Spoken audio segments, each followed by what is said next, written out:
آپ کو جو دین اگر صحیح ہوگا اس سے نہ آپ کی زندگی پلٹے، نہ اللہ کو غنی کرے مجھے آ کے پکڑ لینا، لیکن دین کیا ہے اس کو سمجھنا پڑے گا۔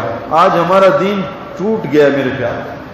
حضرت محمد صلی اللہ علیہ وسلم کا دین جو قرن اول کا دین ہے وہ 3 چیزوں کا مجموعہ تھا جس کو پورا دین کہتے ہیں۔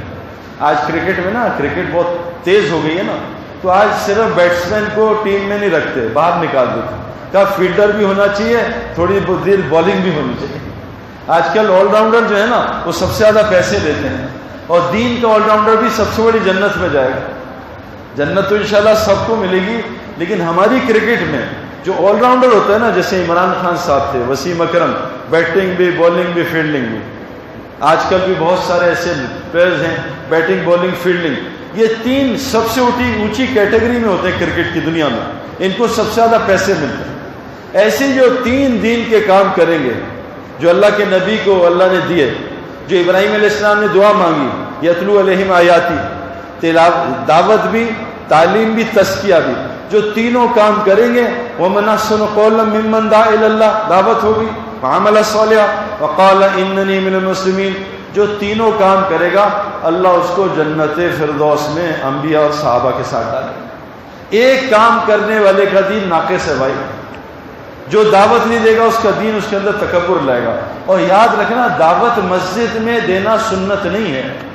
ہمارے بہت سارے علماء سے میں نے پوچھا، عربوں سے پوچھا، آذان کی سنت مسجد کے باہر دینا ہے، آذان مسجد میں دینا سنت نہیں ہے۔ آذان کا کام مسجد کے اعمال بند کرانا نہیں، آذان کا کام مسجد کے باہر کی زندگی بند کرانا ہے۔ یہ آذان کا مقصد ہے، بند کرو دکان، بند کرو تجارت، آؤ حی علی الصلاۃ، آؤ حی علی الفلاح، آؤ نماز کی تیاری کرو، آؤ دین کی بات سنو۔ حضرت محمد صلی اللہ علیہ وسلم، آج آپ مسجد نبوی جائیں، آذان سے پہلے بھی حلقے لگے ہوئے ہیں تعلیم کے، وہاں درس قرآن ہو رہا ہے، وہاں قرآن کی تلاوت سکھائی جا رہی ہے، ادھر دعوت کے حلقے بھی لگے ہوئے ہیں، جماعتیں چل رہی ہیں، عربوں کو سب کو پتہ ہے۔ مجھے 3 دفعہ مسجد نبوی میں اور 2 دفعہ حرم میں پکڑا، تو کیا کر رہے ہیں؟ میں کہا دعوت دے رہا تھا۔ تو اللہ کا فضل کو سب پتہ ہے، مجھے اور انضمام کو اوپر سیکیورٹی کے ہیڈ نے بلا لیا، اور پتہ کیا خوشخبری دی، کہا تم لوگ جتنا مرضی کام کر لو، تم ہمارا مقابلہ دعوت میں نہیں کر سکتے۔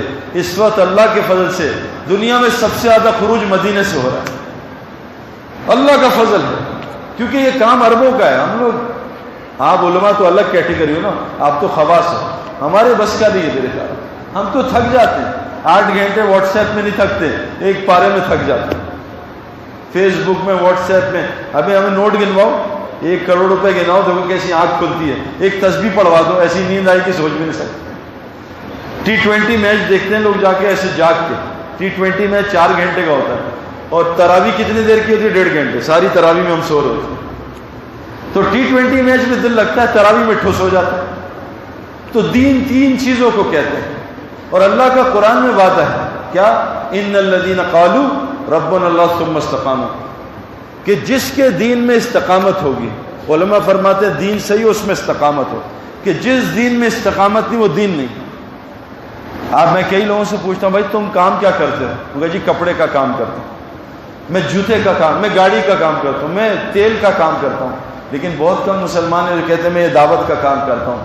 میرے پیارو، ہمیں اللہ نے دعوت کے کام کے لیے پیدا کیا۔ یہ جو آج لوگ روتے ہیں نا، حکمران یوں کر رہے ہیں اور سیاستدان یوں کر رہے ہیں، اللہ قرآن میں فرماتے ہیں ظاہر الفساد فی البر والبحر بما کسبت ایدی الناس، جتنی خشکی تری میں برا ہو رہا ہے تمہارے اپنے ہاتھ کی کمائی، جتنی زمین میں مصیبتیں آ رہی ہیں تمہارے اپنے کرتوت ہیں، وَیَعْفُو عَنْ کَثِيرٌ، اور بہت سارے کرتوت تو اللہ تمہارے معاف کر دیتا ہے، اس میں کسی کا قصور نہیں۔ زمین میں ایک پتا اللہ ہمارے درخت سے میری مرضی کے بغیر نہیں گرتا۔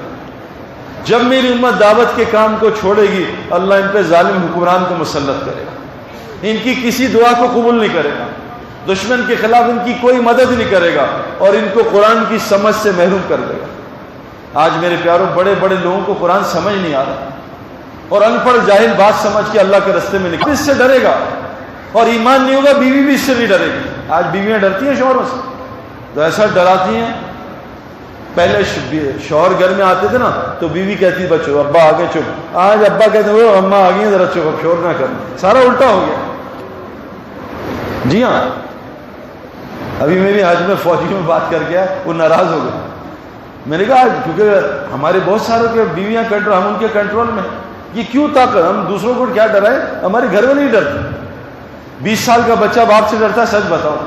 یہ دینداروں کو ہٹا دو، یہ تو طالب علم ماشاءاللہ باپ نہ بھی ہو استاد ہو اس سے بھی ڈرتا ہے، لیکن آپ یونیورسٹی کالج والوں کو دیکھو کیا کر رہے ہیں۔ تو کہاں گئی ہماری طاقت؟ میں ایک بچوں کو بات بتاتا ہوں کہ میں افریقہ کے جنگل میں گیا، آپ کوئی تو رمخانی کام نہیں کر سکتے، یہ میں نے کیا۔ 5 ببر شیر، اتنے بڑے بڑے، اتنے منہ ان کے، اور اس طرح میرے سامنے بیٹھ جائے، مولوی صاحب بیٹھے نا ایسے بیٹھے سارے میرے ساتھ، 5 ببر شیر۔ میں نے 20 منٹ ان کو دعوت دی، خوب ڈرایا جہنم سے آخرت سے۔ شیر بالکل چپ کھڑے رہے۔ شیر کیوں نہیں بولے؟ کیونکہ 5 شیر پنجرے میں بند تھے، اگر شیر کھلے کھڑے ہوتے میں ان سے پنگا لے سکتا، شیر کا پوتا بھی ہوتا بیٹھ سے اس کے بیٹھ سکتے، اتنا بچہ شیر کا۔ میں بیٹھا ایک دم، شیر کے بچے ہو میری جان نہیں وہ کیا میں نے، وہ یا اللہ۔ تو 5، کیونکہ شیر کی طاقت پنجرے کے ساتھ نہیں، کھلے جنگل کے ساتھ۔ اللہ کی قسم جو طاقت اس امت کی میدان دعوت کے ساتھ ہے وہ غیر میدان کی دعوت کے ساتھ اللہ نے رکھی۔ میدان دعوت میں آ جاؤ، دیکھو جیسے موبائل سم کی طاقت موبائل میں ظاہر ہوتی ہے نا، اور مفتی صاحب کے پاس 100 سمیں اور پھوکے مار رہے، چلے گی سم؟ مفتی صاحب آپ کی بھی سم موبائل میں جانی پڑے گی۔ چارجر مفتی صاحب بھی کرتے ہیں، میں بھی فون کو چارج، یہ تھوڑی ہے کہ ان کا چھو منتر سے چارج ہو جائے، چھو فون چارج ہونا چھو، اسے بالکل چارجنگ سب کو چاہیے۔ اسی یہ ایمان کی محفل جو ہے نا، یہ سب سے پہلے یہ دعوت کے حلقے میرے پیاروں یہ روز لگایا کرو۔ دیکھو حضرت محمد صلی اللہ علیہ وسلم سے زیادہ علم کسی کے پاس ہو سکتا ہے؟ اللہ نے آپ کو قرآن میں کیا کہا؟ وَاصْبِرْ نَفْسَكَ مَعَ الَّذِينَ يَدْعُونَ رَبَّهُمْ بِالْغَدَاةِ وَالْعَشِيِّ۔ اے نبی تم بھی صبح شام اللہ کو سنا کرو۔ بتاؤ ہم لوگ کتنا سنتے ہیں؟ سچ بتاؤ۔ دیکھو میں ایک بات بتاؤں، یہ مولوی جمیل صاحب نا، بچے بیٹھے ورنہ میں آپ کو ان کی باتیں سناتا ہوں، آپ یہاں گر جاتے مسجد میں ہنس۔ ایسے سوالات لوگ لاتے تھے پوری دنیا کے علم والے، اور آپ تھے پنجابی، ذہن بہت تیز تھا، ایسی دلیل کی مثال دیتے تھے کہ ٹھک کر کے کوئی بحث نہیں۔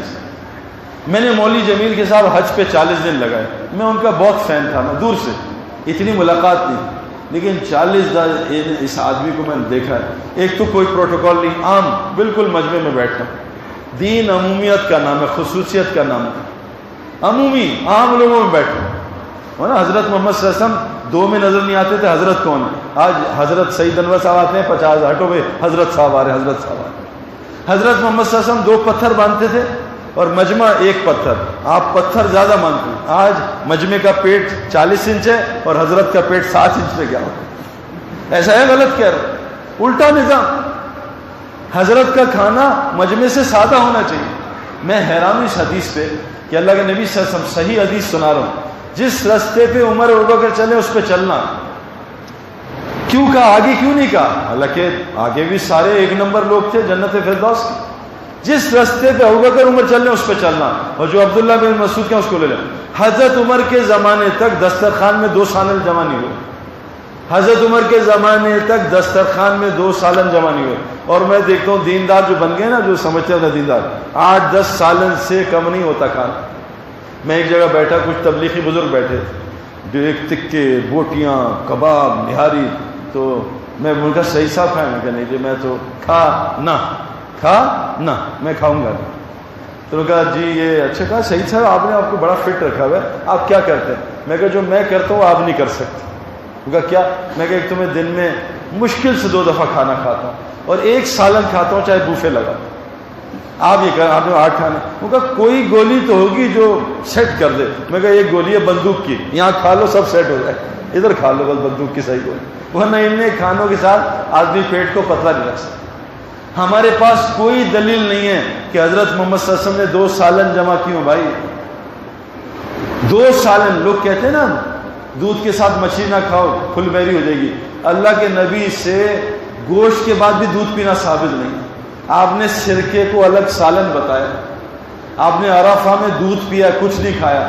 دودھ پوری ڈائٹ ہوتی ہے، بچہ کیا کھاتا ہے؟ دودھ پیتا ہے، اور کیا کچھ اور پیتا ہے؟ ماں کا دودھ 2 سال ڈائٹ ہوتی ہے، جتنا ماں کا دودھ پیتا ہے اتنا بچہ صحت مند ہوتا ہے، دنیا کا بیسٹ دودھ اس کا مقابلہ نہیں کر سکتا۔ تو حضرت محمد صلی اللہ علیہ وسلم سے 2 سالن کھانا کبھی ثابت نہیں ہے۔ ہمارے پاس کون سی روایت ہے بھائی؟ اسی میں کرو کیوں دین پہ چلا نہیں جا رہا؟ دین پہ اس لیے چلا نہیں جا رہا. اللہ کے نبی نے فرمایا گندا ترین برتن جو تم بھرتے ہو وہ پیٹ کا برتن ہے. سب سے پہلی بدعت جو شروع میرے نبی کے بعد وہ پیٹ بھر کے کھانا کھانا شروع. اے عائشہ میرے ساتھ جنت میں جانا چاہتی ہے اپنی زندگی کو سادہ رکھنا, اپنے کپڑوں کو پھٹنے سے پہلے بدلنا نہیں, اور امیروں کے ساتھ بیٹھنے سے اپنے آپ کو بچانا. اے عمر نبی کے ساتھ جنت میں جانا چاہتا ہے, حضرت علی نصیحت کر رہے ہیں کبھی پیٹ بھر کے کھانا نہ کھانا. تو میرے پیارو دین 3 چیزوں کا نام ہے. نمبر 1 دعوت, اور دعوت سے بڑا عمل کوئی نہیں ہے. قرآن نے کہا وَمَنْ أَحْسَنُ قَوْلًا مِّمَّنْ دَعَا إِلَى اللَّهِ, سب سے آسان عمل دعوت. لیکن دعوت مسجد کے باہر ہے. مسجد میں بولنے سے آدمی میں بڑائی پیدا ہوتی ہے, بزرگی پیدا ہوتی ہے. کہ مجمع میرے سامنے بیٹھا ہے یہ نفس کو غذا دیتا ہے, اور عمومی گشت روح کو غذا دیتا ہے. بھائی جنید جمشید اور میں جب وہ انتقال کرنے سے 1 مہینے پہلے ہم گشت میں گئے تو میں نے جنید بھائی کو آگے کیا کہ ان کی بزرگی تھوڑی نیچے لاؤں, اور میرے محلے کا ایک ذرا سخت ترین کڑوا آدمی کھڑا تھا. میں نے دروازہ کھٹکھٹایا, وہ چڈی میں باہر آیا, چڈی پہنی, ننگا بھی. تو مجھ سے کہتا ہے کیا آپ مجھے کافر سمجھتے ہیں جو میرے پاس آئے؟ میں نے بولا میں کہا جنید بھائی بات کریں گے, آپ کو صرف بتاتا ہوں کافر نہیں سمجھتے لیکن حلیے سے نظر آ رہا ہے آپ گڑبڑ ہیں. اس نے سیدھی گالی جنید کو دی, او بہن کی گالی, اور اس کے بعد جو گالیاں دی ہیں نا وہ جنید نے کہا اچھا میں چھڑی جاؤں جنید کو گالیاں پڑی جائیں. میں کہا بھائی اور کتنی گالیاں پڑا ہے. میرے پیارو جب تک گالیاں نہیں نہ پڑیں گی سیدھی, کیونکہ میرے پیارو یاد رکھنا اگر آپ کوئی کرائے پہ مکان دو کسی کو, مثال دے رہا ہوں, اور وہ قبضہ کر لے, کیا کرو گے؟ ایک لمبی تسبیح نکالو گے 1000 کی, نکل جا نکل جا نکل جا, نکلے گا اس سے؟ اس کو تو ڈنڈے مارنے پڑے. یہ نفس نے جگہ گھیر لیا ہے, اس کو تو ڈنڈے پڑواؤ, دھڑ دھڑ. ہمارے ایک بزرگ تھے مولانا یوسف صاحب کے زمانے, کہ دیکھو یہ نفس جو ہے نا یہ اتنا ظالم ہے کہ ابلیس کو بھی جہنم میں لے گیا. نفس طاقتور بہت ہوتا بدھو ہے, اور شیطان چلا کے ہے بہت کمزور ہے, بہت کمزور. تو بزرگ فرماتے تھے کہ بکری میں بہت ہوتی ہے. آج ہم نے میں صحیح ہوں, بس میں جو کام کر رہا ہوں وہی صحیح ہے, تم کیا کر رہے ہو؟ میں گھر میں بھی میں کی وجہ سے لڑائی ہوئی, میں. وہ بزرگ فرماتے تھے بکری کو ذبح کرو میں ختم ہوتی ہے, میں ختم, لیکن اس کو تم بنانا, تم ٹھیک. مولوی صاحب ہم کیا تبلیغ کریں گے, یہ جو تم مدرسے میں کرو یہ اصل ہے بھائی, ہم تو ایک بیسک کام کر رہے ہیں بارش کا, اصل تو کھیتی تم کر رہے ہو. ہم میں نکال کے تم بنا. نہیں سعید بھائی آپ جو دنیا میں پھر کے پیسے دے رہے ہیں, ہم کیا کر رہے ہیں, آپ میں تم. اب یہ تم بہت مشکل کام ہے, لیکن یہ اندر سے آنی چاہیے. بزرگ کہتے تھے بکری کو ذبح کرو, اس کی کھال کو اتارو, اس کو خوب دھو پانی سے, پھر اس کو دھوپ میں سڑاؤ, دھوپ میں سڑے گی 2-3 دن, پھر وہ اکڑے گی. پھر ایک گنجا تبلا لو, گنجا تبلا, اس میں اس کھال کو گلو سے چپکاؤ, پھر گلو سے چپکا کے اس کو 4-5 دن سڑی دھوپ میں رکھو. اب جب تبلا بجاؤ گے تو آ جائے گی تم کا میں کو تم بنانے کے لیے گشتوں میں اپنے آپ کو ذلیل کراؤ. دعوت سب سے اونچا عمل ہے. قرآن کیا ہے, فلا تطع الکافرین وجاہدہم بہ جہادا کبیرا. یہ مکی صورت ہے, مکی ہے یا نہیں, مکی سورہ فرقان. اے نبی ان کو قرآن سے دعوت دو. قرآن سے دعوت دینا بہت بڑا جہاد ہے. آج میرے پیارو دعوت کا کام ہم سے چھوٹ گیا. آج ہم دعوت بھی, میں سچ بتاؤں اپنے بات, بوجھ ہے, بوجھ دعوت ہے. اور یہ مولوی جمیل کی کوئی محفل, کیونکہ میرے پیارو دیکھو عقل جو ہے نا, عقل کتابوں سے عقل نہیں آتی, کتابوں سے نالج آتی ہے. آپ کو مثال دوں, آپ 10 سال کرکٹ کی کتابیں پڑھ لو, آپ گراؤنڈ میں کرکٹ کھیل لو گے. آپ 10 سال سوئمنگ کی کتابیں پڑھ لو, سوئمنگ پول میں چھلانگ مرواؤں 100 فٹ میں, بچ جائے گی جان؟ نہیں بچے گی. اس لیے میرے پیارو گراؤنڈ میں آنا ضروری ہے, گراؤنڈ میں آنا ضروری ہے. دعوت کے میدان میں جو صحابہ, دیکھو دین کی سمجھ, وہ گراؤنڈ میں جائے بغیر کرکٹ کی سمجھ نہیں آ سکتی. جب 2 گیند یہاں سے گزریں گی, 2 یہاں سے, 2 پسلی میں 1 ہڈی ٹوٹے گی, اور آخری اوور میں 10 رن چاہیے نا انڈیا خلاف, اس وقت جو ہاتھ کانپیں گے پھر پتہ چلے گا کہ یار کرکٹ کیسے. توبہ یا اللہ, میں نے توبہ کیا انڈیا خلاف, یا اللہ میں نے کیوں پنگا لیا تھا کھیلنے. اتنی دل پھدکتا تھا سودا کہ پاکستان سے تھریٹ تھا کہ اگر ہار کے آئے تو یہاں پاکستان آنا, وہیں نکل جانا, ورنہ تمہیں قتل کر دیں. اور ہندوستان والے اگر آگ کے شعلے لے کے کھڑے ہوتے تھے کہ آؤ تو ہم تمہاری ایسی کی تیسی کریں. تو میرے پیارو جب تک پریکٹیکل میدان میں آج ہم اس دعوت کو نا, دعوت پھر حدیث میں آتا ہے قیامت میں سب سے اونچی گردن کس کی ہوگی؟ مؤذن کی. مؤذن داعی تو ہوتا ہے, 20-30 منٹ روزانہ اذان دیتا ہے, اللہ کے نبی نے کہا سب سے اونچی گردن. حضرت عمر فرماتے تھے اگر میں امیر نہ ہوتا مؤذن ہوتا، پورا قرآن اٹھا لو کسی کی نماز نبی کی نہیں ملے گی، نماز کا حکم ملے گا، زکوٰۃ کا حکم، روزے کا حکم، طریقہ سارا حدیث میں، پورا قرآن نبیوں کی دعوت سے بھرا ہوا، نبی کی دعوت، سلیمان صالح. لیکن ہمارے علماء اور عرب علماء کہتے ہیں نبی کا کام طریقہ نہیں ہے، نبی کا کام سبیل ہے. ایک ہے طریق، چھوٹے چھوٹے رستے، جیسے لاہور سے اسلام آباد جی ٹی روڈ ہے، جی ٹی روڈ، اور اب ایک نئی موٹر وے کھلی ہے، اب کراچی سے لاہور جانے موٹر وے، موٹر وے کہتے ہیں سبیل کو اور چھوٹے رستے کہتے ہیں طریق کو. تو طریقے بہت سارے ہیں اللہ تک پہنچنے کے، کوئی غلط نہیں ہے، اور 1000 سال تک جو کام آئے ان طریقوں سے. لیکن جب سبیل کھل جائے تو طریق سے نہیں جانا چاہیے. قل ہذہ سبیلی، سبیل سے اللہ 3 گھنٹے میں کئی منزلیں طے کرا دیتا ہے. سبیل کیا ہے؟ ادعو اللہ، لوگوں کو اللہ کی طرف بلانا. اور آج امت سے میرے پیارو دعوت کا کام چھوڑ گیا، شرم آتی ہے دعوت دیتے ہوئے. دعوت میں حالات آتے. میں جہاز میں بیٹھا، ایک سیٹ بیٹھا ٹائی میں نے کہا السلام علیکم. کہا وعلیکم السلام، کیا حال چال ہے؟ کہا آپ ڈاکٹر ہیں؟ خیریت ہے؟ کیا میرے اندر کوئی مسئلہ نظر آ رہا ہے؟ میں کہا نہیں ویسے ہی پوچھا ہے. کہا نہیں کیوں پوچھا ہے؟ میں کہا میں آپ سے اللہ کی بات کرنا چاہ رہا ہوں. کہا میں نہیں سننا چاہتا، آپ اپنا کام کریں. میں کہا اچھا ٹھیک. نیند میں لگ رہا تھوڑا سوا، تھوڑی دیر بعد یہ اسٹریس آئی کہ کھانا لے لیں. اٹھا فوراً، اس نے رومال لگا رکھا کھانا. میں کہا کھانا کھاتے کچھ اللہ کے اوپر چپ کر کے بیٹھو، آرام پر بیٹھ گیا. میں کھانا لیٹنے لگا. میں نے کہا حضرت سونے جاؤں گا، اب اگر بکواس کی میں کپتان کو شکایت کروں گا. مجھے لگا کہ یہ پٹائی کرنے کے چکر میں چپ ہو گیا. تھوڑی دیر آگے گئے، جہاز بہت زور سے ہلا ہے اور یوں ہلا ہے. اس نے کہا حضرت کچھ اللہ سنا گیا، دفعہ ہو جا، میں اب تجھ سے بات ہی نہیں کرتا. ذرا سی موت قریب آئی، ایک دم اللہ یاد آیا. دعوت میں تکلیفیں تو آتی ہیں، ہم آپ کو کارگزاری سنائیں تو یہ 24 گھنٹے میں ختم نہیں ہوگی. اللہ کے راستے میں کیا کیا مسئلے آتے ہیں. لیکن میرے پیارو دعوت کے بغیر ایسے ہے جیسے بجلی کے بغیر اے سی، یہ کچھ فائدہ نہیں دیں، یہ کچھ فائدہ نہیں دیں. کیوں کہ دعوت انبیاء کا اصل مقصد، اللہ خود فرماتے ہیں کیا؟ واللہ یدعو الی دار السلام واللہ یدعو الی الجنۃ والمغفرہ. آپ سے گزارش ہے کہ دعوت کا کام روزانہ کا کام ہے، یہ نہیں کبھی کبھار 3 دن بعد ختم. اس کو کھیل تماشا کہتے ہیں. بھائی 3 ڈے میچ کھیلیں گے انشاءاللہ، یہ کھیل تماشا ہوتا ہے.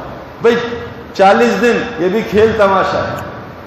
کام کس کو کہتے ہیں؟ روزانہ. یہ گاڑیوں کا کام کرتا ہے، میں کام کرتا ہوں پراپرٹی کا، یہ کپڑے کا کام انسان روزانہ کرتا ہے. آپ سے گزارش ہے، ایک گزارش، کچھ کرو نہ کرو. کیوں کہ میرے پیارو دعوت نہ دینے سے ایمان نیچے ضرور جاتا ہے. پکی بات بتا رہا ہوں. یہ آدمی دائی ہے یا مدعو ہے؟ دعوت. آپ لوگوں کو شیطان دعوت دے گا، آپ نفس دعوت دے گا جب آپ خود دعوت نہیں دو گے. شیطان کے پاس اتنے داؤں ہیں، ادھر سے نکالتا ہے، ادھر سے نکالتا ہے، ادھر سے نکالتا ہے. حافظ قرآن پہ میں گشت کرنے گیا، حافظ قرآن عرب نسل کا آسٹریلیا میں، 1 ہفتے پہلے مرتد ہوا تھا. مرتد کتنے لمز میں حفاظ سے ملا، حفظ کیا، چلا اور اسلام چھوڑ دیا. وہ فری میسن بن گئے. میں مل کے آیا لمز. اگر آدمی گھاس کو پانی نہیں دے گا اور میں روز پریکٹس نہیں کروں، میری کرکٹ چلی جائے گی. تو ایمانیات کو روز سننا. اس سے دیکھو میں آپ سے ایک عرض کر رہا، بڑی ضروری بات. دیکھو عقل، کرکٹ کی سمجھ یہاں ہوتی ہے. ان کے دل ہے لیکن سمجھ نہیں ہے. اور جو عقل سے کام نہیں رہتا اللہ اس کی دل کو تالا لگا دیتا ہے. عقل 2 چیزوں سے آتی ہے، اور یہ میں نے مولوی جمیل، حاجی الوہاب صاحب، احمد بھاولپوری صاحب، حاجی مشتاق صاحب، حافظ پٹیل صاحب، جتنے بزرگوں سے ملا ہوں نا، ان میں دونوں چیزیں. ایک یہ ہے کیا؟ یہ اللہ کی بات کو غور سے سنتے تھے. عبد الوہاب صاحب ہر بیان سنتے تھے. اور میں آج بتا دوں بہت سارے فتنے ہمارے دین میں بھی چل پڑے ہیں. یہ وہ لوگ ہیں جو اللہ کی قسم، میں 15 سال سے ہوں، میں نے ان کو کبھی کوئی بیان سنتے ہوئے نہیں دیکھا. مرکزوں میں پھرنے، خدمت پہ لگے، بیان نہیں سنتے. خدمت سے عقل نہیں آتی، خدمت سے اجر ملتا ہے، ثواب ضرور ملتا ہے. قرآن نے کہا ہے فبشر عباد، بشارت دو نبی ان کو. کن کو؟ الذین یستمعون القول، جو اللہ کے قول کو دھیان سے سنتے ہیں، غور سے سنتے ہیں، طلب سے سنتے ہیں. یہ کون لوگ ہیں؟ یہ کون ہے؟ اولئک الذین ھداھم اللہ واولئک ھم الالباب. یہ عقل مند لوگ ہیں، ہدایت یافتہ لوگ ہیں. یعنی اللہ کی بات سننے سے عقل ٹھیک ہوتی ہے. اور اللہ کے نبی کو اللہ نے کہا آپ بھی روزانہ صبح شام 2 دفعہ سنو. اللہ کے واسطے جیسے موبائل چارج کرتے ہو نا، اس طرح روزانہ 10 منٹ سن لیا کرو ایمانیات کو، کہ اللہ بڑے ہیں، اللہ کی مرضی کے بغیر حکمران کچھ نہیں کر سکتے. ورنہ آدمی یوں جاتا ہے ایمان، صبح ایمان کے ساتھ شام کو کافر، شام کو ایمان کے ساتھ صبح کفر میں. تو تھوڑا ایمانی، کیونکہ اللہ کے نبی سن رہے ہیں، ہمیں بھی سننا ہے، اور ہمیں نبی کی اتباع کا کہا ہے۔ اور دوسرا عقل والے کون ہیں؟ قرآن نے کہا ہے نا، حدیث میں یا قرآن۔ سورہ آل عمران روز اللہ کے نبی رات کو پڑھتے تھے تہجد میں۔ کیا کہہ رہے ہیں؟ اللہ کا قول ہے نماز میں کوئی جلسہ ہی نہیں۔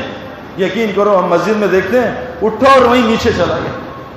میں مولوی صاحب سے کہہ رہا تھا آپ تحقیق کر لینا، میری تحقیق ہے، دیکھ کے بڑے بڑے مشائخ کو، فلسطین کے، مصر کے اور عربوں کے، کہ عربوں کی نماز اور ہماری نماز میں ایک فرق ہے۔ عرب رکوع کرتا ہے نا، رکوع سے بڑا اس کا قومہ ہوتا ہے، سجدے سے بڑا اس کا جلسہ ہوتا ہے، اور ہمارے جلسے اور قومے بالکل ختم ہوتے ہیں۔ آپ نماز ٹھیک کر لو، روزی کی کبھی تنگی آ جائے مجھے پکڑ لینا، اب نماز صحیح کر لو، آپ کی صحت ٹھیک نہ ہو مجھے پکڑ لینا، نماز گڑبڑ ہوگی حالات ٹھیک نہیں ہو۔ اس لیے ہم میرے پیاروں گزارش ہے، آپ علمی لائن میں تو ماشاءاللہ آپ کا میرا تو کوئی جوڑ ہی نہیں، مجھے تو ذرہ بھی نہیں پتا۔ آپ دعوت سے کیا ہوگا؟ اللہ آپ کو غنی کرے گا۔ آخری بات،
نزلہ ہو نا، نزلہ تو تقریر میری طرح نہیں کرنی پڑتی، چھو مار کے نزلہ لگا دیتا ہے۔ ہمیں ابھی تبلیغ کی چھینکیں نہیں لگی، ہمیں دین کی چھینکیں، چھو علم کی چھینکیں، دعوت کی چھینکیں اور تزکیے کی چھینکیں لگیں گی۔ جس جگہ سے گزریں گے قوموں کی قومیں ہدایت پہ آئیں گی۔ اس کے لیے بھائی گزارش ہے، دعوت، تعلیم، تزکیہ میں نے آپ کو بتایا جو گشتوں میں تھا۔ دیکھو آپ اپنے کسی بزرگ سے جس سے محبت ہے نا، حاجی عبد الوہاب سے لوگ تھپڑ کھا کے نا سب کو، ارے حاجی صاحب نے تھپڑ مارا ہے، اور زرولی صاحب نے تھپڑ مارا، سب کو بتاتے ہیں۔ اگر آپ کو گشت میں تھپڑ پڑ جائے نا، آپ کسی دوست کو بھی نہیں بتاؤ، جس سے دل نہ چاہ رہا اس سے بات کرنا۔ ہم ایک گشت پہ تھے، بالکل فقیر سے آدمی، ہاں بولو، ہاں یار یہ کوئی پاگل آیا ہم سے بات کر، ہم سن رہے تھے اس کی بکواس اور برداشت صاحب مارے اس کو، لیکن ہم نے کہا ہمارے انضمام والے گشت پہ گئے، ایسی ایک غریب سا آدمی پتلا چھوٹا سا، اس نے دیکھا نا چرسی آ گئے، کرکٹ کے چرسی جواری، اس نے اتنی بدتمیزی کی، انضمام نے مکے بنا دیا کہ مارو اس کو۔ میں کہا نہیں مارنا نہیں، اس کی بات سنی، بس وہ ذلت برداشت کی، اللہ نے اس کو اللہ کے راستے میں قبول کر لیا۔ جو ایمان والوں سے ذلیل ہوگا، اللہ کے نبی نے وعدہ کہ اللہ اس کو دنیا اور آخرت میں عزت عطا فرمائے گا۔ اس کے لیے بھائی یہ بتاؤ، پہلی وعدہ کرو، کون کون اس دنیا میں دوڑ نہیں لگائے گا؟ بس ہم نے حضرت عبد الرحمن بن عوف سب سے بڑے تاجر، 3 باتیں کی۔ جب سے اسلام قبول کیا ہے کبھی تکبیر اللہ کی نماز نہیں چھوڑی، جب سے اسلام قبول کیا ہے کبھی میں نے جھوٹ نہیں بولا، جب سے اسلام قبول کیا ہے تجارت کو سنت سمجھ کے کیا، مال کمانے کے لیے۔ ہمارا مسئلہ ہم سمجھتے ہیں کہ دین سے ارے قرآن کی سورہ انفال، آپ تو قرآن پڑھتے ہو نا، 5 اعمال پہلے بتائیں۔ ایک کیا ہے؟ اللہ کے ذکر کرو، دل لرزتا ہے، تعلیم میں بیٹھو، ایمان بڑھتا ہے، اللہ پہ بھروسہ کرو، نماز قائم کرو، اپنے مال کو سجدہ کرو، اور ہجرت کرو، نصرت کرو۔ سورہ انفال کی 7 آیتیں، اس میں کیا وعدے ہیں؟ ایک وعدہ، یہ 7 کام کرنے والے پکے مومن ہیں، ان کے درجات جنت میں بلند ہوں گے، ان کی پکی مغفرت، اور دنیا میں ان کو رزق کریم ملے گا۔ رزق کریم وعدہ ہے 7 اعمال سے۔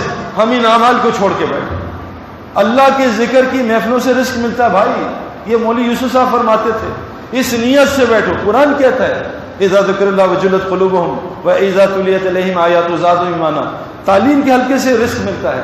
اللہ پہ بھروسہ کرو، اللہ رزق دیں گے، اللہ کافی ہو جائے گے۔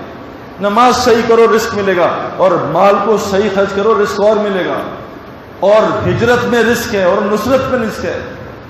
اس لیے میرے پیارو، دعوت کون کون نیت کرتا ہے روز دے گا انشاءاللہ تعالی، 1 گھنٹہ ضرور دعوت دیا کرے گا۔ اتنے لوگ باہر ہیں، جنید جمشید اور میں مسجد میں بیٹھے، ایک گورا ہے انگریز، اس کے ایک پٹھان نے فارمی میں تھا، برٹش آرمی میں، کہتا ہے میں نشے میں تھا شراب کے، اور ایک پٹھان نے ٹیکسی میں مجھے 15 منٹ دعوت دی ہے، میں نے کلمہ پڑھا ہے اور کہا سعید انور 4 مہینے لگائے ہیں، آج 6 مہینے ہو گئے، 200 آدمیوں کو کلمہ پڑھا کے دعوت کے کام میں لگایا، 15 منٹ کی دعوت۔ ایک مجھے ملا آدمی امریکہ میں ہیوسٹن کہ سعید بھائی سنو، ایک ہندو لنگر کھانے جا رہا تھا، لنگر کھانے، ایک پٹھان ملا، اس کو نزلہ لگا ہوا تھا تبلیغ کا، اس نے پکڑا ہندو کو، کہا میں تجھے کھانا کھلاتا ہوں، وہ پٹھان نے کھانا کھلایا، دعوت دی 4 مہینے کی، وہ ہندو کھانا کھاتا رہا، کھانے کے بعد کہتا ہے بھائی خان صاحب میں تو ہندو ہوں، کہا اچھا چل کعبہ بھی پی، تجھے کلمہ پڑھانا، کہا زبردستی پٹھان نے اس ہندو کو کلمہ پڑھایا۔ اب وہ ہندو پھرتا رہا ادھر ادھر، کہا وہاں سمندر پہ ایک مدرسہ ٹوٹا پھوٹا، وہاں بھی ایک خان صاحب، کہا ہمارے پاس ہی آ جاؤ، کہا اس پٹھان نے، اس عالم نے اس ہندو کو کلمہ پڑھایا صحیح، اور اس کو حافظ اور عالم بنایا، کہا سعید بھائی آج وہ ہندو 350 بچوں کا مدرسہ چلا رہا ہے، اور وہ ہندو میں ہوں جو کلمہ پڑھ کے مسلمان، صرف تھوڑی سی کھانے پہ دعوت دی۔ میرے پیارو آپ تو قرآن کی دعوت دو گے، قرآن کی دعوت تو کلیجے پھاڑ دیتی ہے بھائی، اس سے نیت کرو روزانہ ضرور دعوت دیں گے انشاءاللہ تعالی۔ علم آپ پڑھ رہے ہو اور گشت میں تزکیہ ہوگا، جب تینوں کام جوڑو گے نا، دعوت، تعلیم، تزکیہ، تو اللہ وعدہ کرتے ہیں کہ دنیا میں بھی تمہارے ساتھ فرشتے ہوں گے۔